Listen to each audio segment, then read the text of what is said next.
Sizlar bilan o'zim olgan natija bilan bo'lishmoqchiman. Bundan ro'ppa-rosa 1,5 yil oldin o'g'il farzandlik bo'ldim.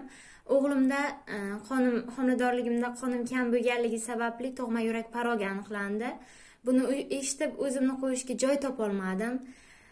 Har doimgidek o'zimizning an'anaviy usul meditsinaga murojaat qildim. 1 oy davomida o'g'limni shifokor aytgan barcha muolajalar bo'yicha davoladim, lekin afsuski 1 oy o'tib muolajalarimiz tugagandan so'ng o'g'lim yana o'sha eski ahvoliga, yig'laydigan, injiq, kechalari uxlamaydigan ahvoliga qaytib qoldi. Qaynopam Qayum va Mahliyoga o'zim minnatdorchiligimni bildiraman. Shu kishi tufayli shu Gana Excel korporatsiyasiga kirib keldim. O'g'limni shu mahsulotlar bilan davoladim. O'shanda opam birinchi marta aytganda, "Yo'q, men ishonmayman bunaqa narsaga. Qanaqa qilib oddiy tabiiy narsa yurak parogini yaxshi qilish mumkin.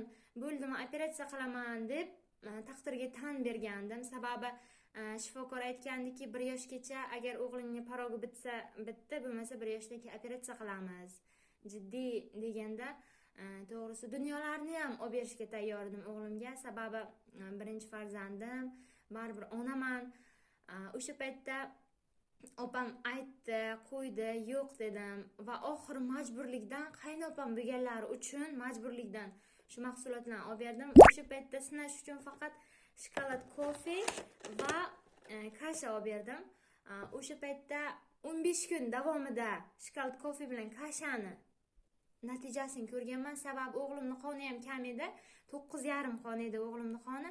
15 kundan keyin poliklinikamizga yetib tekshiryapman, qoni 12,5 chiqdi. Men shokdaman. Sababi 15 kun ichida 1 oylik meditsina bajara olmagan ishni bajardim mana shu shokolad kofe bilan kasha.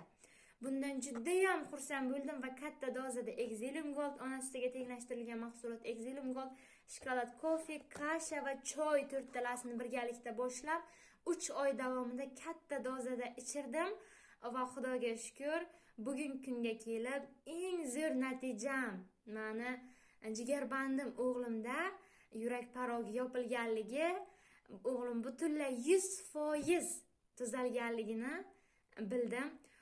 Undan tashqari o'g'limda yurak parogidan tashqari suyaklarida displaziya, ya'ni oyoqchalarda displaziya bor edi, oyoqlarda golovkasi yo'q edi, kechalar uxlamas edi, injiq edi, yuragida parog bor edi. Buni yuqorida aytib o'tganimdek, qoni kam edi.